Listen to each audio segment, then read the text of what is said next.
you don't have a copy of the PowerPoint slides, if you would raise your hand so we can get you a copy of those. Anybody doesn't have? Oh, I guess everybody. Okay, wonderful, wonderful. Well, thank you, Jason. All right. After the last time that we were together, and you can go ahead and start turning into your notes and into your Bibles to Genesis chapter 12, but two quick complaints that we had. One was that because we are going so very fast, it is a bit tough to get the headings down, which getting the headings down is a help. It's a benefit. It's kind of like looking over at someone else's paper just to see if you're on the right track. It should not be your answers in the blots. In the grid that has all the chapters, the goal and the desire is in your handwriting. You have what your Lord showed you during your study of the Bible. Not my thoughts. You get enough of my thoughts. You don't need any more of my thoughts. What you need to see is what the Lord has shown you, what pops off the page at you. And the space is generous enough to give you a couple sentences, but not so tempting that you get stuck writing down everything that you see, because that defeats the purpose. The purpose to give you in one bite-sized pill, what is this chapter about, as you walk through the Word. So that's one thing. Second thing is there are questions. We definitely want to have times for discussion, which is beautiful. I love it. What we are going to do to start off, as we start getting to be more familiar with one another in these times of discussion, is on the Tuesday sessions during the day, for those who are able to be there. After the 1 o'clock session, we will have a brief time of discussion. Because Wednesday nights, I'm already keeping you guys as late as I am. I totally understand that as soon as we're done with the teaching and the closing song, if you need to go, please feel free to go. You're not going to hurt anyone's feelings. If you have a question that you just want to try to get answered or we can talk it out, please. I'll be available afterwards. But to start off, after either Genesis or Exodus, which is just a couple weeks, we're going to be done with Genesis, we'll have one session together to just talk, to just answer questions, to start the discussion.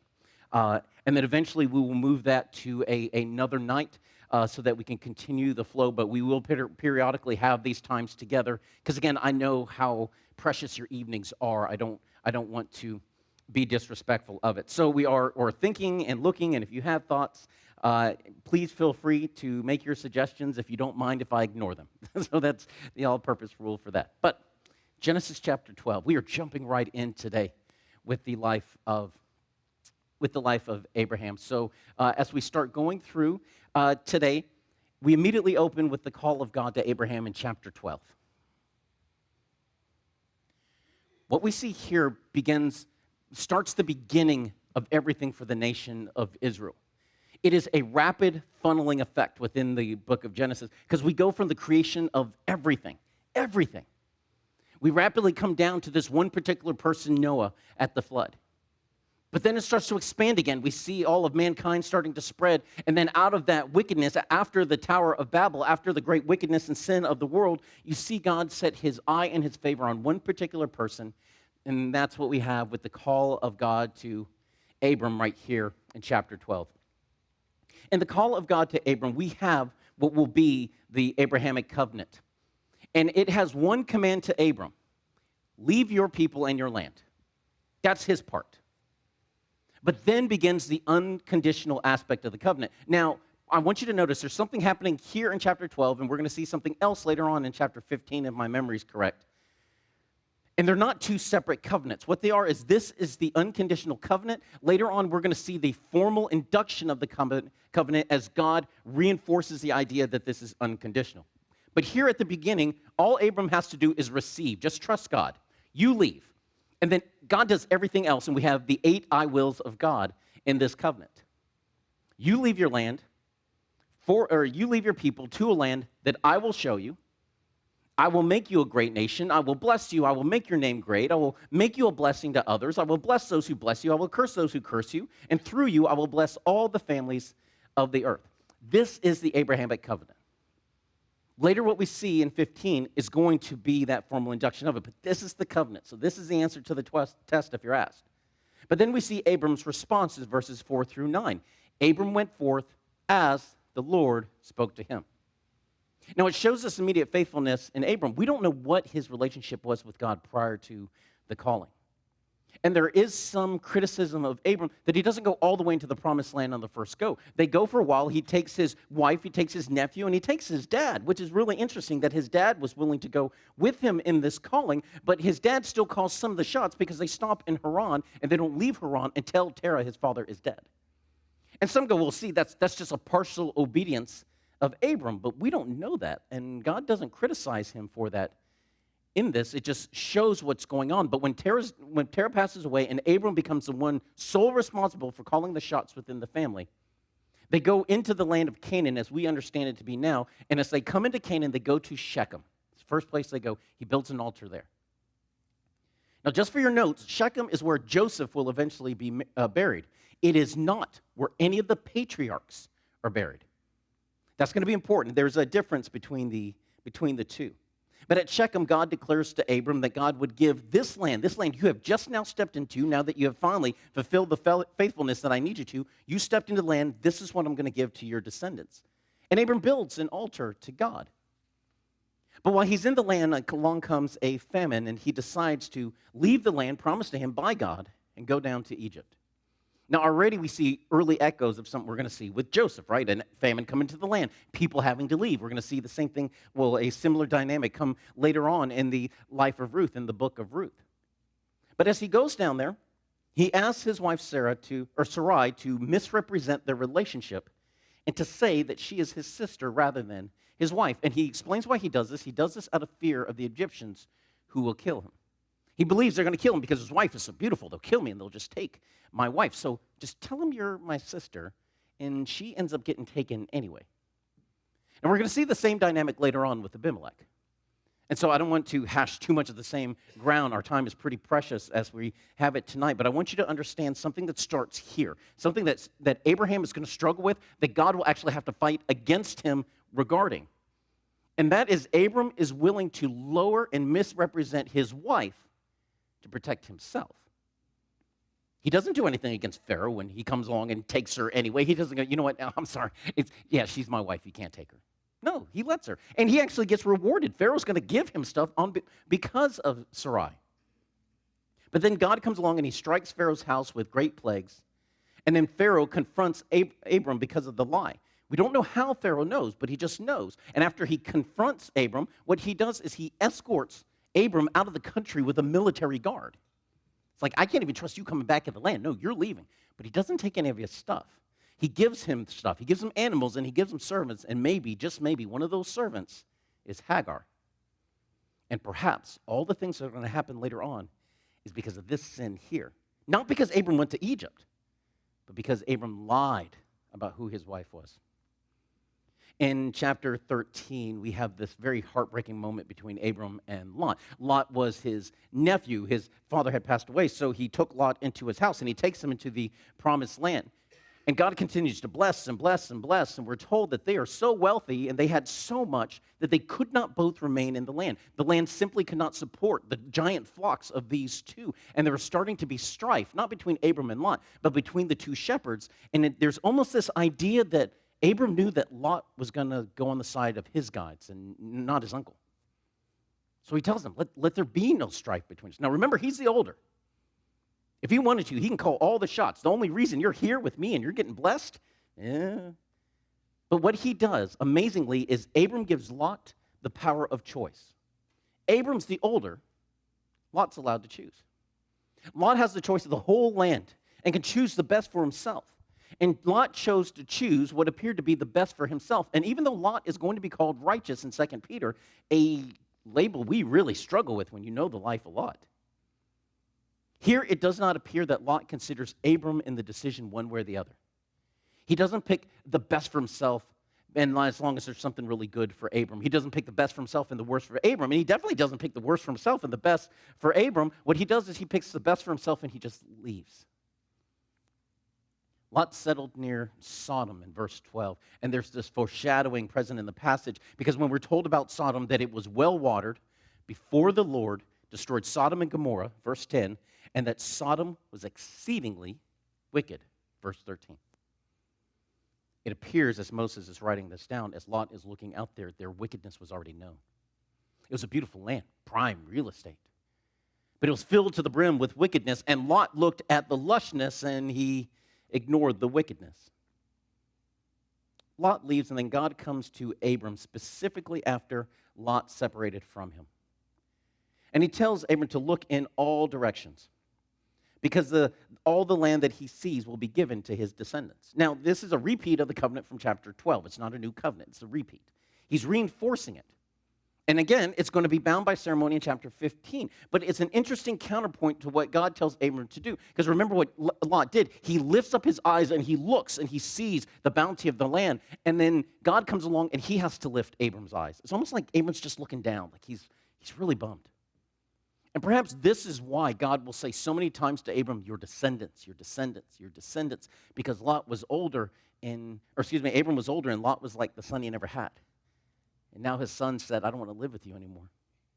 I'm going somewhere else.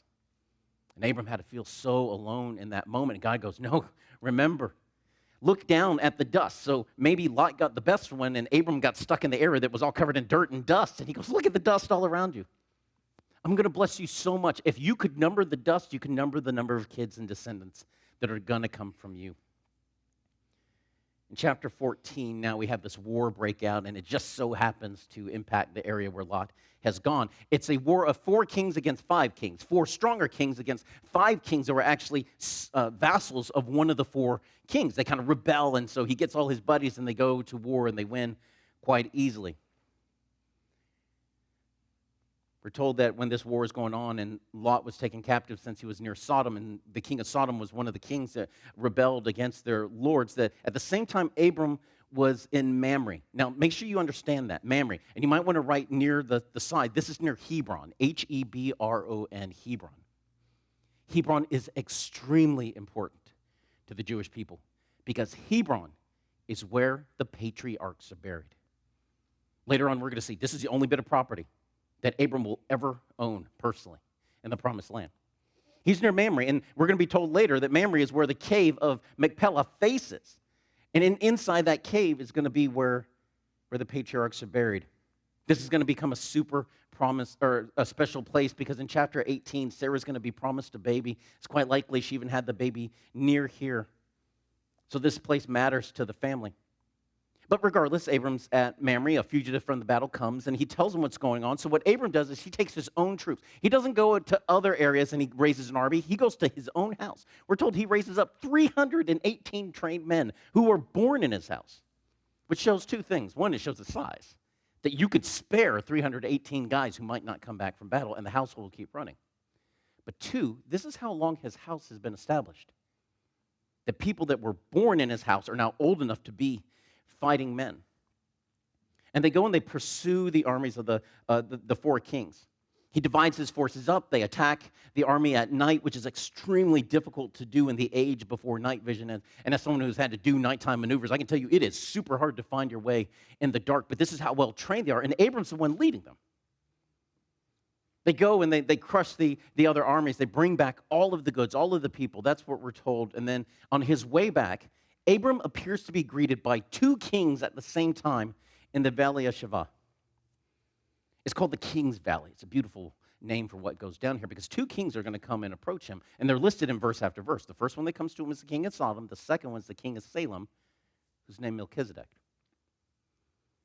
We're specifically told that the king of Salem was called both the king and priest of the Most High. Melchizedek means king of righteousness, and he comes bringing the elements of communion. He comes bringing bread and wine. He blesses Abram, and Abram gives this king, this priest of God Most High, he gives him a tithe, a tenth of all that he has.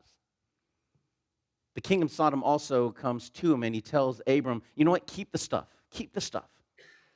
and just give us back the people. You can keep the stuff, all the wealth that you captured, and I want the people. The king of Salem comes and gives him a blessing, then he gives him a tenth of the stuff. Now, you look at the 2, it doesn't seem like it would be a real hard decision to figure out who you would side with.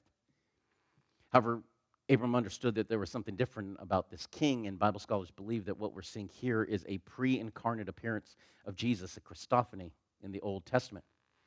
That this is an appearance of Jesus coming out there, and Abram understood something about this man was just different. And he recognizes Melchizedek as his spiritual superior. And what he does is with Salem on one side offering him stuff, and this one on the other side giving him a blessing, but taking a tenth of his stuff, he goes this way. And it's a moment of decision for Abram. And despite the many mistakes Abram is going to make, and he's going to make a lot, in this one moment, he proves himself well because he has an opportunity to attach himself to the world or attach himself to God Most High. And he rejects the world. He says, I don't want any of this stuff. I don't want you to be able to say at all that you led to my success. I'm going to go this way. I'm going to receive this blessing.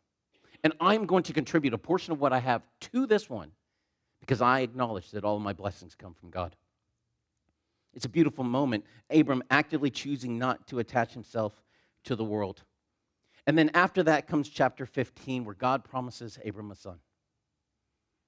We have a lot going on throughout this time, right? He brings Lot to it. He has an obligation to his brother's family. Lot says, I don't want to live with you. He's taken, kidnapped, and he goes back after him. And then there appears to be this lull and gap in the fellowship, because it's almost like later on, Abram doesn't really know what's going on in the household of Lot.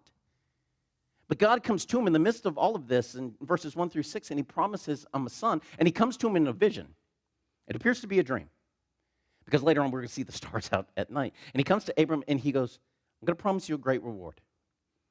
Abram says, well, how can it be a great reward if I can't pass it on to anyone else? I mean, if the reward stops with me, if I die and then it doesn't do anything else, what kind of reward is that? How can this be a reward if one who was born in my house, an idiom for a servant that was born within the household of Abram, that's my successor?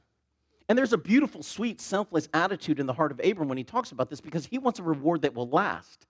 I want to be able to bless somebody after I'm gone. God clarifies, Eliezer will not be your heir. Instead, you will have a son who will come from your own body. Now, it's interesting how God phrases this, because later on, Abram's going to use some of the vagueness in it to form a loophole, that I can kind of do what I want to do, and technically, I'm not breaking the rules. But God tells Abram to go outside. Seems to be still in the vision, but we don't know. It doesn't tell us. But he says, go outside, look at the heavens, and count the stars. Now, in another chapter, it was look at the dust. If you can measure the dust, if you can count the dust, that's your number of your descendants. Now he goes outside, look at the stars. But there's this interesting dichotomy, because one is down at the ground, the earth, here, and the other is beyond us, above in the heavens. He says, listen, don't you get it? What I'm going to do with you is going to bless people that are living here, and then bless people that walk from here into eternity. And if you could count the stars, or if you could count the dust, you would be able to count the descendants that are going to come from you. We're told that Abram believes, and it was accounted to him for righteousness. That's a reference to Romans 4:9. That's where it will be quoted by Paul. But he believes in God despite his advanced age, despite Sarai's advanced age. And then God seals an unconditional covenant with Abram. He declares his intent to give him this land to possess. And Abram seeks for reassurance because he says, listen, I'm old. I know you're God. You've done so much already, but I'm getting old. I just don't see how this is possible. And in response, God does not explain how it's possible. But instead, he says, bring an offering. I want you to bring these animals. And he gives them a list of animals, and they're all 3 years old. 3-year-old this, 3-year-old that. One of them specifically a ram. Take notice of that now. It's going to come into play later, because a ram is a specific reference to a male sheep that's a mature age. He didn't say lamb. Lambs kind of refer to any sheep that is not of a strength adult age. And when they grow up, then one becomes a ewe, the other becomes a ram. This is a ram. They're all 3 years old. And it's an interesting thing, because when we go into Leviticus, what we'll find is either there is no mention of age at all, or if the age is given, it is always 1 year old. Instead, God brings older animals, mature animals. Animals that already have lived their life a little bit, almost like he's trying to create this mental image for Abram. This is what I can do with something that's older. Just like you are older, this indicates a strength and maturity to the sacrifice.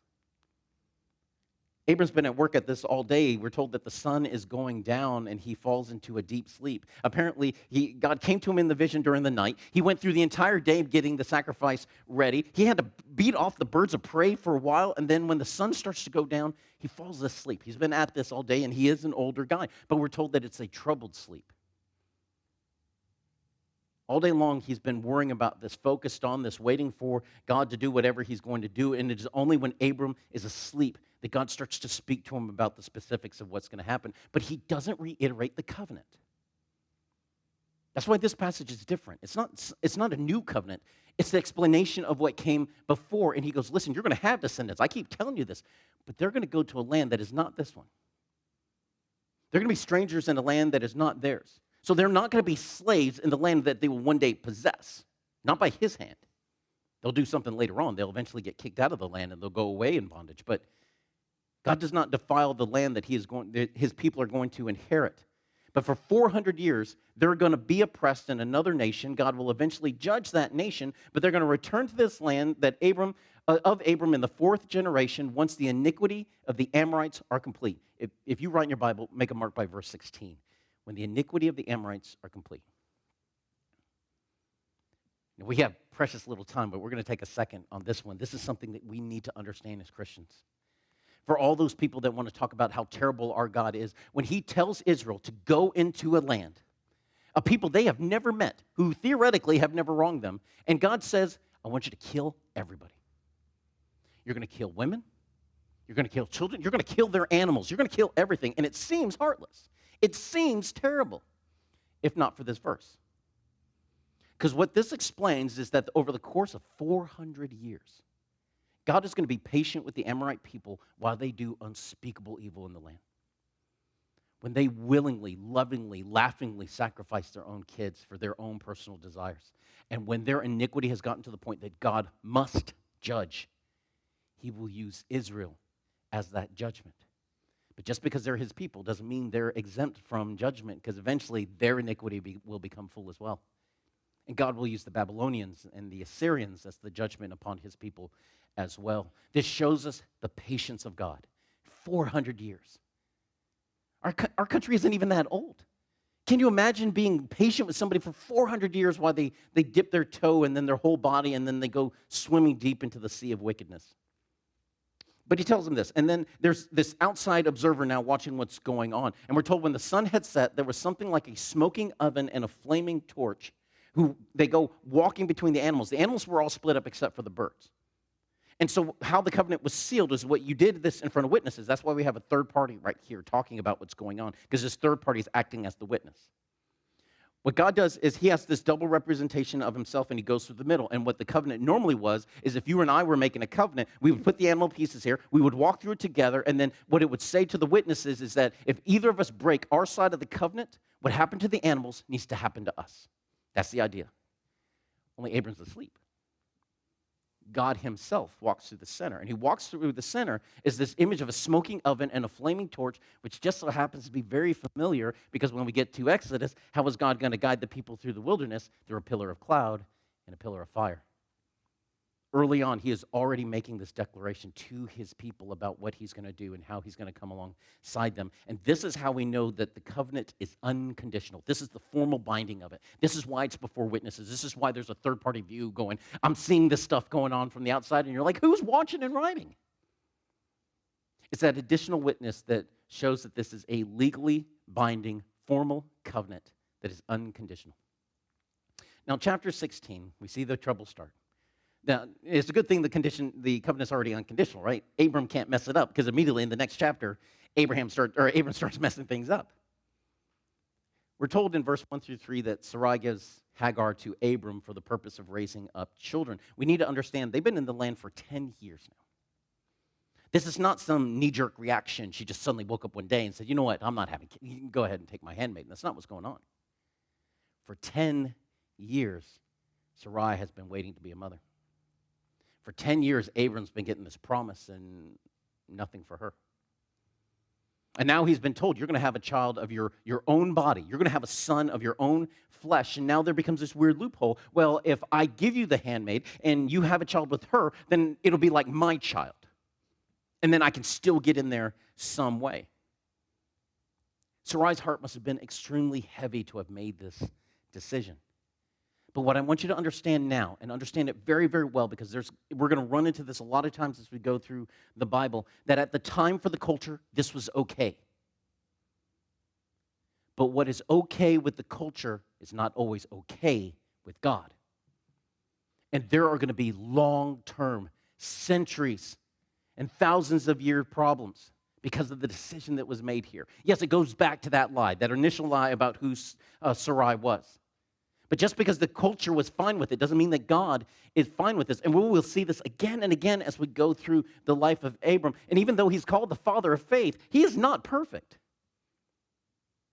And we should be so thankful for that the Bible doesn't glorify its heroes, that we know that there is room for fallen people like us there too.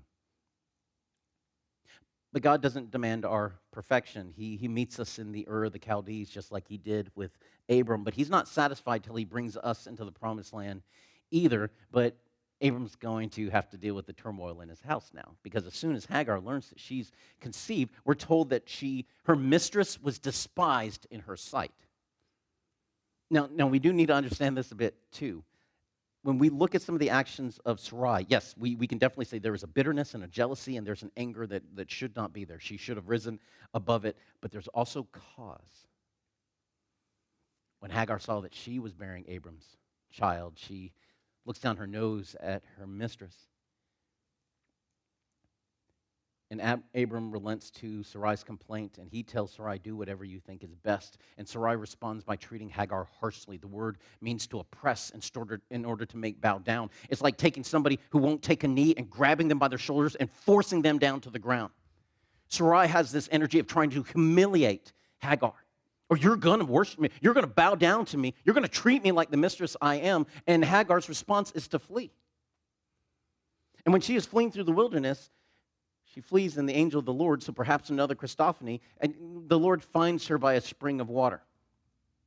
The angel promised to her, I'm going to multiply your descendants so that there will be too many to count. It's very similar to the promise of God to Abram in Genesis chapter 15. Again, there's going to be this multiplication coming out because God is blessing those that come out of the body of Abram. But then he tells her, this is what you're going to name the child. You're going to name the child Ishmael, which means God hears. It's a foreshadowing of Genesis 21, when God hears the voice of the lad when they were near death. But Hagar stops and she calls God El Roi, which we studied recently in the Gospel of John. It means the God who sees. You're the God who sees me. You're the God who sees what's going on in the household as Sarai is mistreating me this way. You see me as I fled. And she wonders if now that she has seen God, will she still live, which further lends credence that this may be a pre-incarnate appearance of Jesus to somebody in the wilderness. Hagar calls the well, remember she was by some water by a spring, she calls it Be'er Lahoi Roi, well of the living one who saw me. It's a powerful dynamic. And then Ishmael is born. Ishmael's name, just as the Lord commanded, and we're told, we're given a specific time marker here, Abram was 86 years old when Ishmael was born. Now, in Genesis chapter 17, we have something new come into play. We have the covenant of circumcision. Wonderful question was brought up in the teaching that we had yesterday when we were studying through this. Why is the second covenant needed? What is this suddenly doing? Does it trump the first one? Now, the first one was so messed up that God had to change it, and that's not what's going on. This is almost a sub-covenant. It falls under the unconditional covenant given to Abraham. So we have an Abrahamic covenant that's given, but then underneath it, Abram's starting to mess up. And so what God has to do now is he has to sanctify Abram. So he gives him a second covenant. Now this is a conditional covenant. You have a part to play. And if you don't do this, we'll see later on what happens. You get kicked out of the house. But God says to Abram, walk before me and be blameless. And why does he have to say that? Because Abram did not walk before him and was blameless. Now, in verse 1, we have the first mention of God Almighty. That's El Shaddai in the Hebrew. And it is El Shaddai who says this to Abram, who makes this covenant with him. The Lord God Almighty, this is how I have the power to ask you to do what I'm about to do. And this will be a forever covenant for your people. Because I'm El Shaddai. I am the Almighty. And he gives them the second covenant. And the reason there's a second covenant is because of Ishmael. He had an unconditional covenant. He promised him a son. There's going to be a son of promise, a son that will eventually lead to the Messiah, not through Ishmael. And that's probably most likely why the covenant is going to involve the sexual organ of Abraham, that at 80-something years old, he's going to have to go and do this. And he has to do this. Why? Because he defiled himself with Hagar and brought about a child who was not the child of promise. In this moment, God renames Abram to Abraham, and it shows that plurality of fatherhood that he is going to have. But it also shows something else. It shows ownership over Abraham. I've renamed you. You belong to me now. You're my person.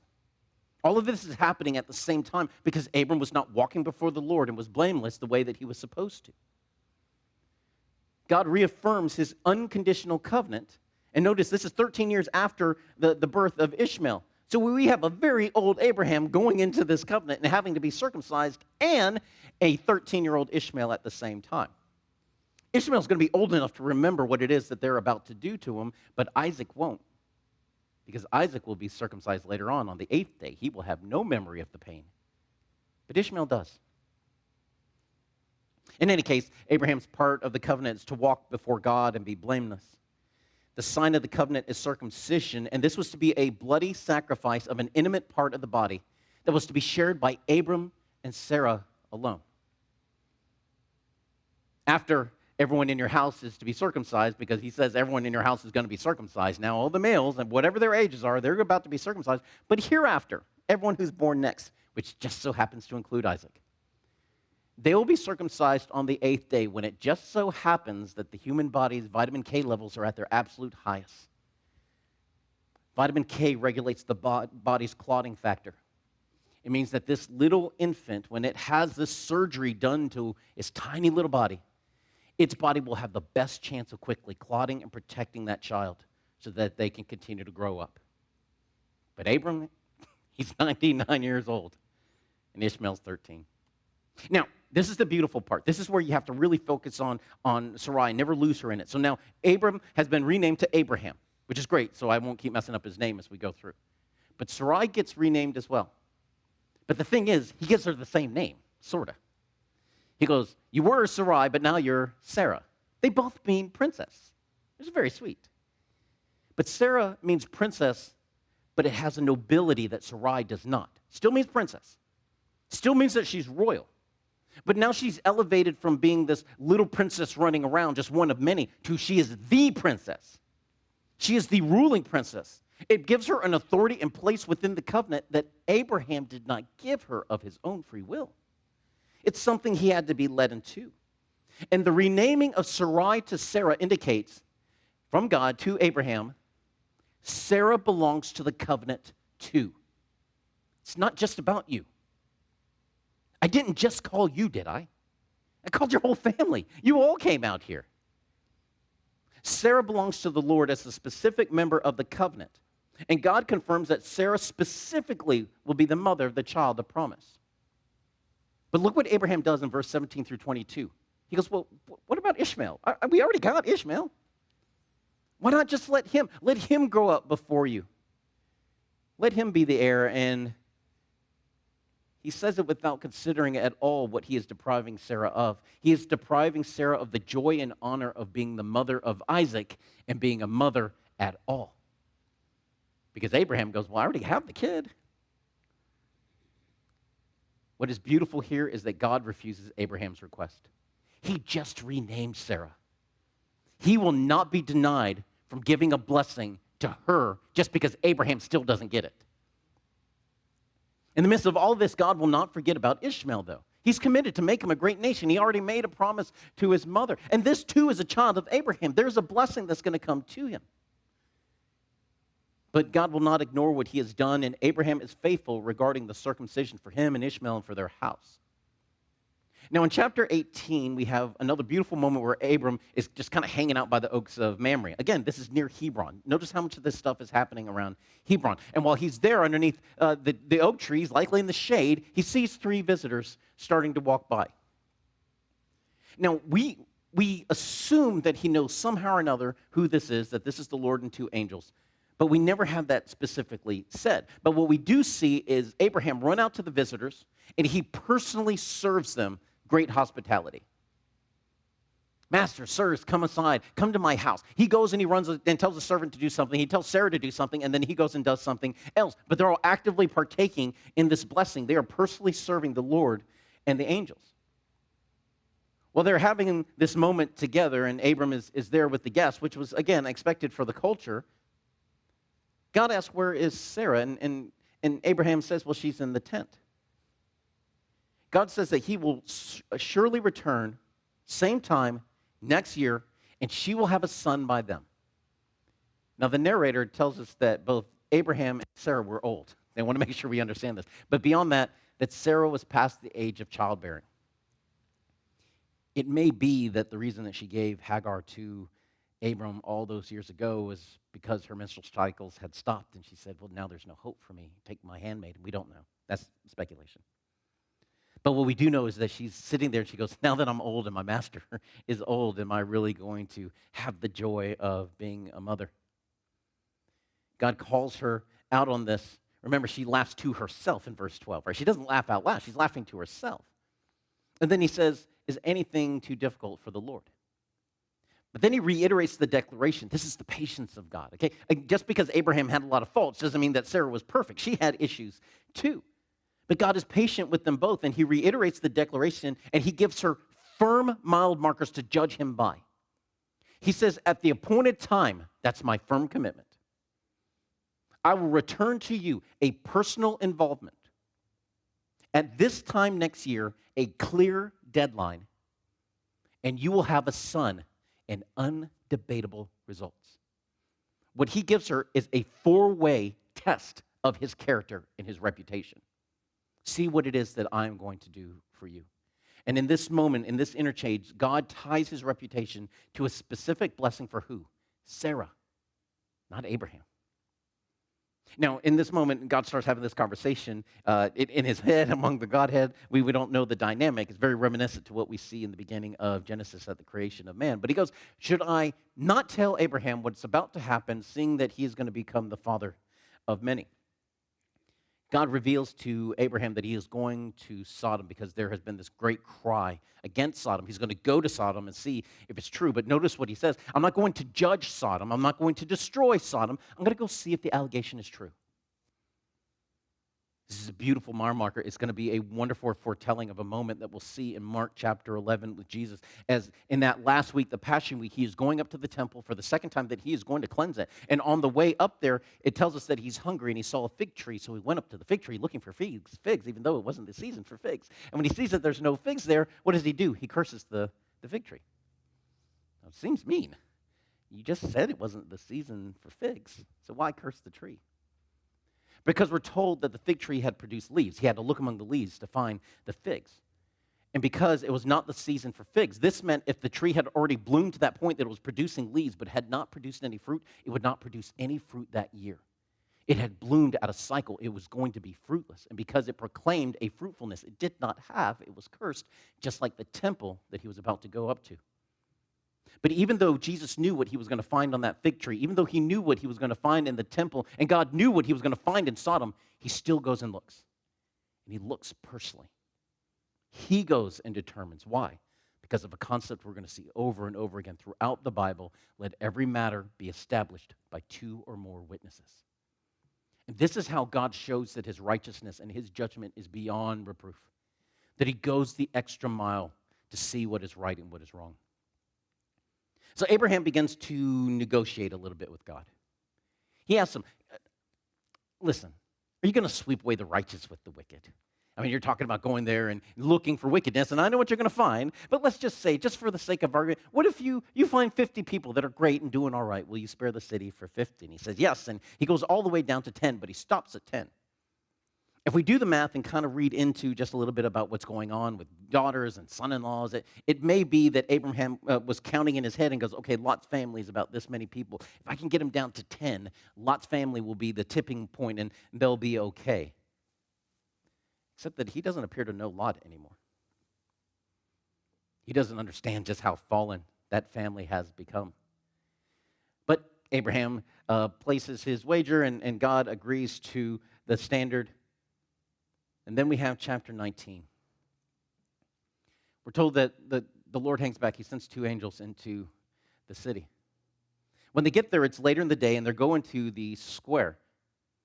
It indicates that they're going to be here for the fullness of night, when the sun was about to go down and the wickedness could be unabated. And they go into the city square, and Lot, who was in the gate of Sodom at the time, which indicates that he was kind of part of the city structure, part of the city government at that time. That's where the important people were, in the gate. If you wanted a legal matter decided on or a covenant to be ratified, it was always done at the gate. Well, he's in the gate, and he sees these 2, and he goes to them, and he goes, guys, don't stay here in the square. Come to my house. And they go, no, we're okay. We're going to hang out here. And we're told that Lot urges them strongly not to stay there, which tells us he knows what's coming. I mean, he's living in the city. He's living in the city that you can't go out at night because all the men of the city will come and find you and rape you. He knows what's going on, and yet he's still there. He gets them to come to his house, and then the men of the city, and then it repeats, the men of Sodom. Again, a double witness to make sure we understand what's going on. These aren't people from rival areas. These aren't people just passing through. These are the men of Sodom. They go and they surround the house of Lot, and we're told that the men were young and old. It shows that the wickedness was widespread and affected both the new and the old generations. And again, showing some of the reasoning behind what God says, listen, you're going to go into this land, and you're going to kill everyone. And the reason why is because the wickedness of the older had already been passed on to the wickedness of the younger. The men voiced their desire from outside. This is bring them out that we may have relations with them. There's no question or assumption in this. Their intentions are clear. Their own words will testify against them. Lot goes and he opens the door, and then he closes the door behind him, and he stands in the door. Now, it's interesting because the words that they use to know them, a specific word means to know someone intimately and in an experiential knowledge of them. And the word image for it is a door, and that you walk through the door. That's the image of the Hebrew word. Lot becomes the door to close off that knowledge.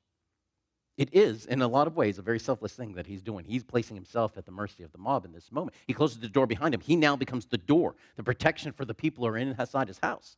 And he begs them, please, don't do this wickedness. And that's all great. And then he does what? He goes, and I have 2 virgin daughters.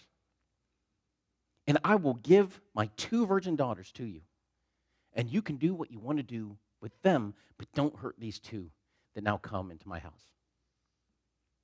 Now, these 2 virgin daughters are going to be the ones who will later get their dad drunk and lie with him and become pregnant. Do you see how deep the wickedness has gone in this house?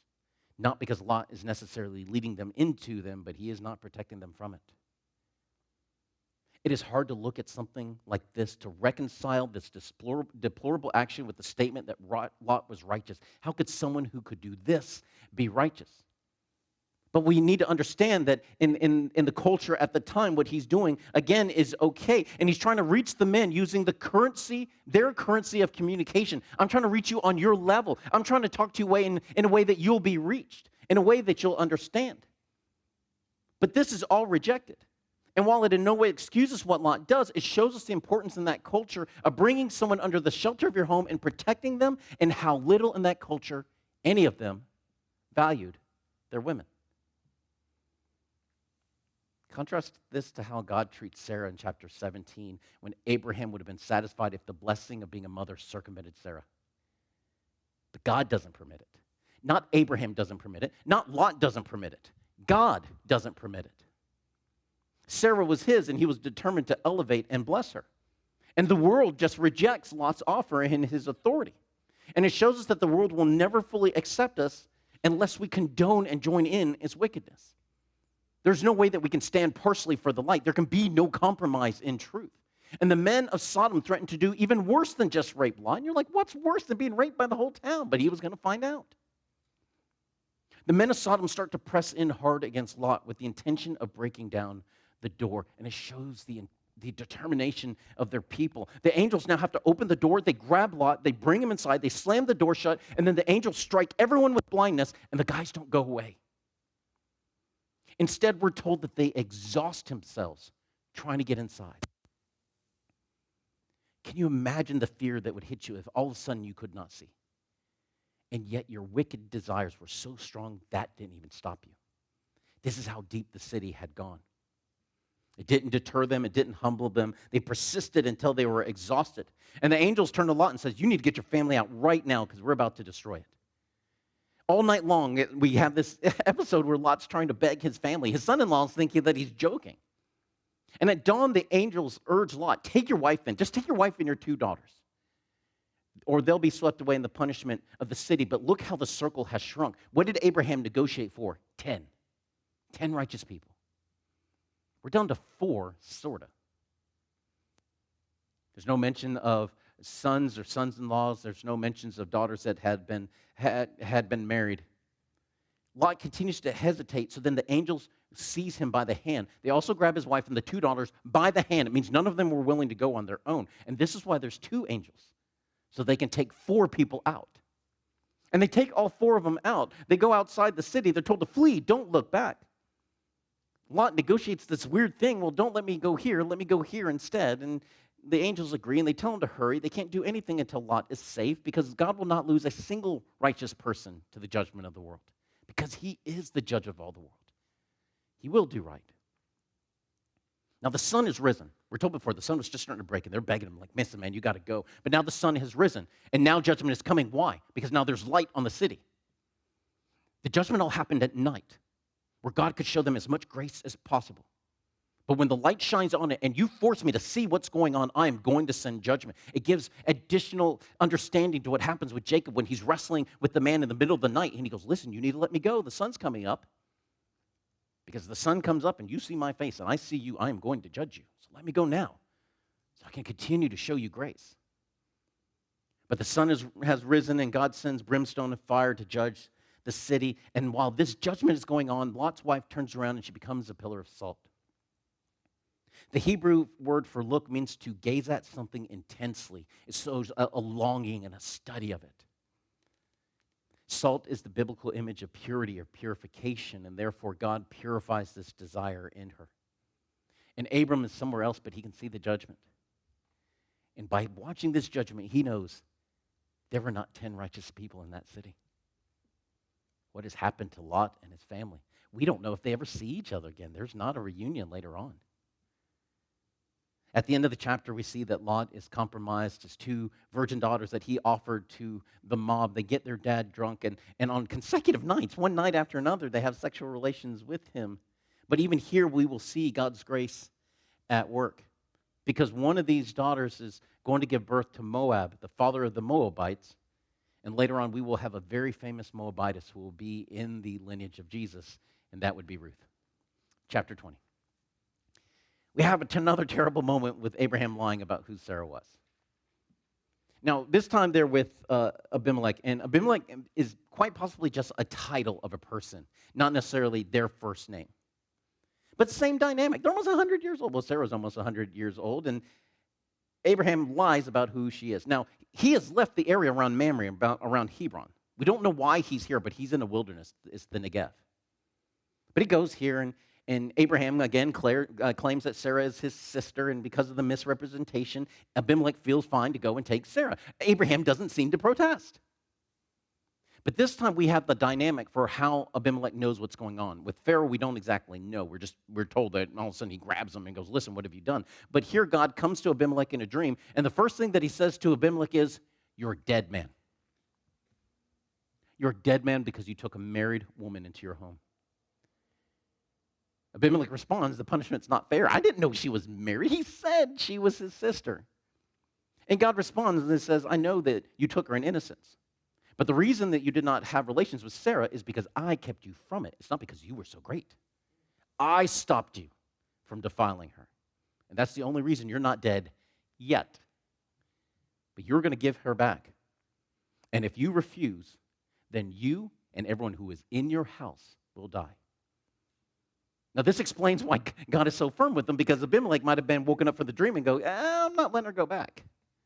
This is why he begins so strong and he ends so strong. And it's really interesting what Abimelech does, because the first thing he does is he calls all his servants to him and he tells them, and then they're all afraid. But what does this do? It creates instant accountability, because they're like, no, you're giving her back. But now with this group that all understands what's going on, he brings in Abraham, and a pagan is having to tell Abraham, the father of the Jewish nation, what you've done is not right. Why did you do this to us? What did we ever do to you that would cause you to do this to us? He says again, I thought you were going to kill me because my wife is so beautiful. He gives this really weak explanation for what's going on. But it's the same form of the compromise we saw with Lot. Maybe it's not as graphic, but it's just as selfish. Abraham acts like the world in order to navigate through the world. And what's okay with the culture is not always okay with God. But notice what he does again. He puts Sarah in a place where she is lowered in order to maintain his position. Abimelech responds to this explanation by blessing Abraham with livestock. He says, all the lands before you can settle anywhere that you want to. But then he responds directly to Sarah. Now, she hasn't gotten a chance to speak yet. But he's going to respond to her. He goes, you know I did not touch you. And what I'm going to do is I'm going to give you 1,000 pieces of silver. It's a huge amount of money. I'm going to give this to you as a covering for your eyes. The New American Standard translates that phrase as vindication. I'm going to vindicate you before everyone. And what it is this money is going to act as a witness. Again, everything being established by 2 or more witnesses. It's going to act as a witness that I did not touch you. Now, this is why this is important. Isaac is going to be born soon. He's going to be born soon enough that if Abimelech had had relations with Sarah, his fatherhood would always be in doubt. But this is a pledge that he did not touch her sexually. It's proof that she had not been violated by Abimelech. And this moment is so important. It's a huge error for Abraham. Isaac is about to be born, but God intervenes and protects Sarah. And then the next chapter, Isaac is finally born. At the appointed time. That's what we have in verse 2. What did God say before? At the appointed time. At the time that I tell you, you are going to have a son. And she names him. She names him Isaac, which means he laughs. What a wonderful way to take that moment where she was corrected by the Lord and turn it into a blessing. Sarah even remarks on this in verse 6. And then Abraham faithfully circumcises Isaac on the 8th day. But now we have this dynamic with Ishmael still in the house. Sarah sees Ishmael, not Hagar this time. She sees Ishmael mocking. Now we don't know who he's mocking. Is he mocking Sarah for being so old? Is he mocking Isaac? Okay, this little kid, now he's going to replace me? We don't know. But regardless, Sarah says, no. He's not going to be co-heir with my kid. Abraham is distressed, and God comes to him and he says, listen, don't be distressed. You need to listen to Sarah. Isaac is the son of promise. And it sounds harsh. It sounds extremely harsh, knowing what is to come. But again, this is the result of an action of the flesh that Abraham did all those years ago. And not just lying with Hagar, lying about his wife, compromising that marital condition all those years ago in Egypt. And this becomes a moment of heartbreak that Abraham has to face because of his sin. Abraham releases her, as God says, and he gives her a loaf of bread and a skin of and water. It seems really paltry, but he just kind of wishes her the best of luck and kicks her out of the house. We're told that when the water was gone, Hagar puts Ishmael under a bush so that she wouldn't have to watch as he died. It calls him a boy, a lad in a couple of places, but the idea is not of this little kid. He's likely somewhere around 16 years old when this happens, right? Because he was 14 when Isaac was born. The party where he was mocking the family somehow is when Isaac was weaned, and that weaning process happened somewhere between 2 and 3. So he's like a 16, 17-year-old kid. He's strong enough. Later we're going to see he's going to take care of his mom, so he's a strapping kid. But this kid is lying under a bush. And God comes to Hagar, and it's very interesting what's going on. God hears the lad crying, but he comes to see Hagar. But what does Ishmael mean? It means he hears. God hears him cry out. Hagar's weeping to herself, but Ishmael cries out, and God comes to Hagar, and he reminds Hagar of the promise he made to her in Genesis 16 to make Ishmael a mighty nation. God opens her eyes and reveals a well is right there, and then we have how God is with Ishmael. He becomes this mighty hunter and an archer. His mom arranges for him to marry a woman from Egypt, because remember, she's Egyptian, and she goes, we're not going to have anything to do with that family over there. We're not going to get intermarried with them. No. We're going to go back to my people. At least I know my people. At the end of this chapter, we have a moment where Abimelech seeks a covenant with Abraham. And it's interesting, this covenant with them is necessary because of Abraham's earlier duplicity. And what the covenant is a military one, because Abimelech brings his military commander. He says, we're going to make this covenant that we won't attack you and you won't attack us. And we have to do this because we can't trust you. But Abraham calls on the name of the everlasting God in this passage. That's El Olam. And now we come to the close of chapter 21, and we hit chapter 22, and we only have a little bit more time left, but this is a beautiful one, so please be patient with me while we finish these last 2 chapters. Chapter 22 kind of becomes what it's all about. We've been working many chapters to get to this one point. Now, I want you to understand something as we start to go into it. Isaac is the son that's about to go through this. Only the heart of Isaac could have gone through it. The mocking heart of Ishmael would not have willingly gone under the knife. like Isaac is about to. He wouldn't have agreed to be bound by his father. He wouldn't have agreed to have gone on to the altar. God even uses this kind of terminology early on when he talks to Hagar. He says, your kid's going to be like a wild donkey, an animal that nobody can tame. He's just going to kick for the sake of kicking. This is what your kid is going to be like. Ishmael could not have gone through this. But here comes the command of God in the beginning of chapter 22. We're specifically told that this is a test of Abraham by God to demonstrate that Abraham fears God. That's verse 12. That's the goal of the test. This is going to be shown by the fact that Abraham will not withhold anything from God. So the command comes, bring your son, your only son. This is the son of promise. It's not his only son. We know about Ishmael. We just talked about him. It's not that Ishmael does not exist, but Isaac is recognized as the son of the covenant. But also notes that this isn't all bread and roses for Isaac. It doesn't mean he's the golden child, because again, it's Isaac who goes through this, not Ishmael. But he goes, bring now your son, your only son, whom you love. Now, these are the two connecting threads. This is where Abraham and God meet inside of Isaac. Because your only son is how God connects to Isaac. He's the son of promise. Whom you love, that's how Abraham connects to Isaac. They both have something to lose that's going on to this altar. He says, you're going to offer Isaac as a burnt offering. You're going to take him to a mountain of which I will tell you. And then the next morning, Abraham rose early to begin this process. It shows an urgency to Abraham's actions. He didn't wait till the end of the day. He didn't try to put this off just a little bit longer. But he immediately gets to work. He was driven to be faithful. And then we have several he actions that happen all at once. He rose. He saddled.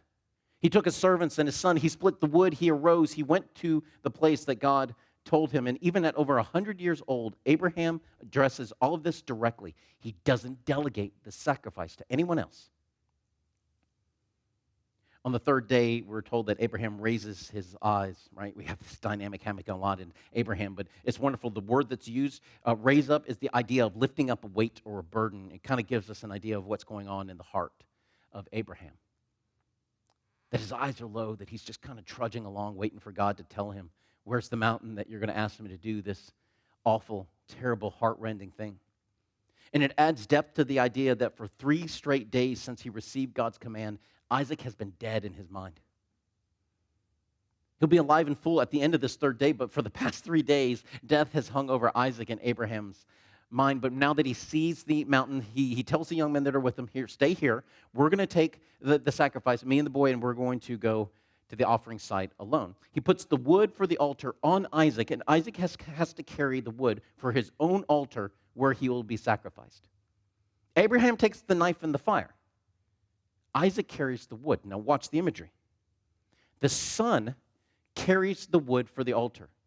The father bears the implements of death. And together they go to the offering site. Now he tells the young men, listen, we're going to go worship and return to you. The idea in both places is that there's plural people coming back. Now, we know from another passage that Abraham believed that God could restore him, that he would raise him from the dead. But he fully intends to sacrifice his son on the way. But Isaac doesn't know this yet. And if you have your Bibles open to Genesis 22, I'm going to read verse 7 and 8, because it's one of those that we really need to see together. Verses 7 and 8 in Genesis chapter 22.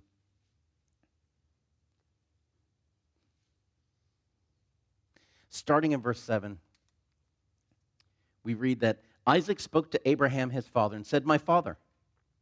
And he said, here I am, my son.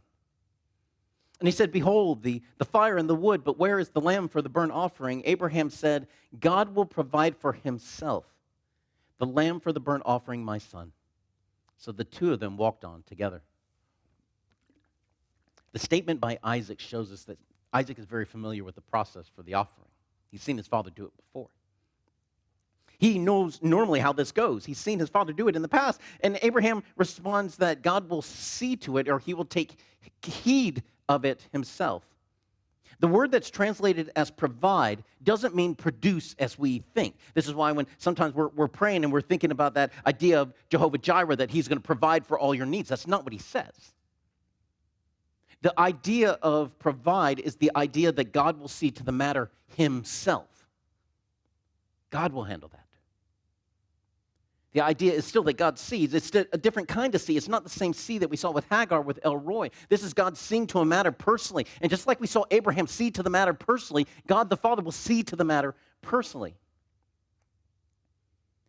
Abraham goes to the place where God told him. There's this obedience in Abraham as he walks closer to this point. Abraham builds the altar. Again, there's this personal responsibility. And then Abraham arranges the wood. He binds Isaac. He lays his son on the altar on top of the wood. And he stretches out his hand and took the knife to slay his son. In that moment when he goes to grab that knife, God starts crying out to Abraham. And he says Abraham's name twice. Abraham, Abraham. That double declaration of his name is to get his attention, to make sure, pay attention to what I'm about to tell you. Listen to me through the pain and the tears. It is a strong dynamic of urgent shouting to stop Abraham and make sure that he's heard. And then he says, do not harm the lad and do nothing to him. Again, a double. Understand what I'm saying, Abraham. Listen to me. Do nothing, because my heart is not for you to hurt the child. God calls Isaac a lad, but think of somebody who's youth aged. The Hebrew word actually means a person who's old enough to serve in battle, like a squire or a young boy working around the army. So this isn't a tiny little kid, and it's not a 30-year-old man. But he says to Abraham, now I know that you fear God. Now listen to me. The purpose of testing is never to reveal to God something he doesn't know. Rather, again, every matter is established by two or more witnesses. This moment acts as confirmation to Abraham and to the world what God already knows.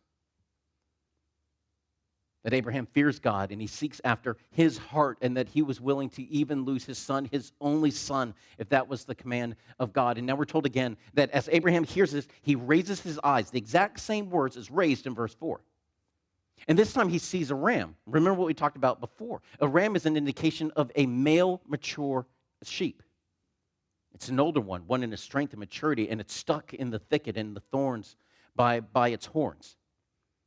One scholar beautifully put it that it would have been like a crown of thorns around the head of the ram, and that's what caught it. But this is the substitutionary sacrifice for Isaac, as well as the foreshadowing of a mature male sheep who will one day be sacrificed in the place of his people. Abraham calls the place the Lord will provide, Jehovah Jireh. And then God comes to Abraham a second time in the moment. He says, by myself I have sworn. Reminder of the covenant from chapter 15. By myself conveys that it's upon my reputation that I'm going to do what I've determined to do. He repeats the covenant to bless Abraham and multiply his seed, and now he combines the promises of Genesis 15 and Genesis 13. One was about the stars in the sky. The other was about the dust on the earth. And remember, this shows a twofold aspect to the covenant. Not just those who are living here, but those who are going to be called to me one day. And through your seed, all the nations of the earth will be blessed, because all of this flows from the faithfulness of Abraham to obey the voice of God. Now quickly, the end of chapter 22 ends with Nahor's descendants. You'll see Rebekah's name there, the future wife of Isaac, so that's probably why it's included. But chapter 23, and now here's our last one. We have the death of Sarah. And the death of Sarah is recorded, and all the events around it are recorded in so much detail, because this acts as the closing bookend to Abraham's life. Now, there's still more stuff that's going to happen. But for the Abrahamic covenant, this forms the end of Abraham's chapter. We're told that Sarah dies. She's 127 years old. And notice what it says in these verses. Abraham mourned her. He messed up a lot with his bride. Times that he should have protected her, but he didn't. But do not ever get it twisted. He loved Sarah, and as long as she lived, except for Hagar, in an incident where Sarah gave Hagar to him, he never loved another. But Abraham wants to bury her, and he approaches the sons of Heth, and he asks for a burial site of the land. And now this is so important, you might want to put like a little arrow next to it, because what this is the formal refusal of everything that came before him. Because he doesn't go, I'm going to prepare her body and take her back to the Ur of the Chaldees. We're not going back to Padan Aram. We're not going back to where all of our people are. She's going to be buried here. Because God is starting something new. And so he goes and he tries to find a place where she can be buried. And he talks to the people of the land, and they say, you know what, you're a mighty prince, you're super important, you can bury your wife in any of our graves. And it's a super generous offer. but it's also a little self-serving. Because what it does in their society is it brings Abraham into their family circles, because now your debt is with our debt. And you just so happen to be super rich, and if we need a loan, now we know where to go. It also would have been extremely rude, and Abraham understands. That's why he humbles himself. He bows low before them. He understands the expectations of the moment. It was a generous offer, and maybe they really meant it, but it would have been rude for him to bury his dead in their tombs without offering something in return. So what he does is he says, you know what, please talk to Ephron and Zohar. He owns the cave of Machpelah that faces Mamre. Remember, that's Hebron. And he asked that I be able to buy the cave at full price. Now, Ephron's there. He's at the gate. Again, this is a legal proceeding. Everyone's showing up to see what's going on. And he goes, listen, I'll give you the field. Now, he only asked for the cave. Ephron goes, listen, I'll give you the whole field. Just take it. What is it to us, please bury your dead. Now, he answers Abraham in verse 10, and he answers Abraham in the hearing of the sons of Heth, which tells us he knows as well this is a formal legal matter, as there's witnesses being mentioned multiple times in the passage. Again, Abraham bows low before the people, showing that he's submitting to their legal authority. And he speaks to Ephron in the hearing of the people of the land. So again, a reference to witnesses. And he says, please let me buy the land, and I'll pay full price. Now see, what Abraham understands is that if he didn't buy the land, and thus formally transfer ownership of the land, then the descendants of Ephron could come along later and go, yeah, you didn't pay for this. We're just going to take this back. Do you have a deed? Do you have witnesses saying that you did it? No, nobody do it? Okay, it's ours again. The only way that he could hold on to the land was to be able to purchase it properly in the face of all of these witnesses. And then Ephron responds, listen, the land's worth like 400 shekels. And almost every single source tells us that that is way overpriced. Now, we don't know how they know that, but they all say that, and it makes sense. But it also makes sense within the culture of the time, because now this is how the haggling process starts, because you start off really, really, really high. And then Abraham comes in really, really, really low, and they meet somewhere in the middle. So maybe if we use that, we can go, okay, somewhere in the middle, somewhere around 200 shekels is actually the value of the land. So he's asking double if we want to have a marker in our head for it. But then he says, what is this paltry sum to us? Again, this is meant to be a bargaining tactic, but what does Abraham do? He pays the full amount without bartering, and he does it paying the commercial standard shekel. We're told that, indicating in no possible way am I trying to cheat you. I'm not using my special Abrahamic coins. No. I'm using the coins of the realm, the coins of the area, and I'm going to pay this all out, so in no possible way can you come back later. In this way, Abraham's actions are beyond reproach. No one will ever be able to accuse Abraham of any kind of wrongdoing in this. Sarah is buried in the cave of the field of Machpelah, facing Mamre, which is in Hebron. Now, here's the closing thought for you. The only part of the promised land that Abraham will ever own was a burial tomb. But the first one who was placed within that burial tomb, who actually got to occupy it, was not Abraham.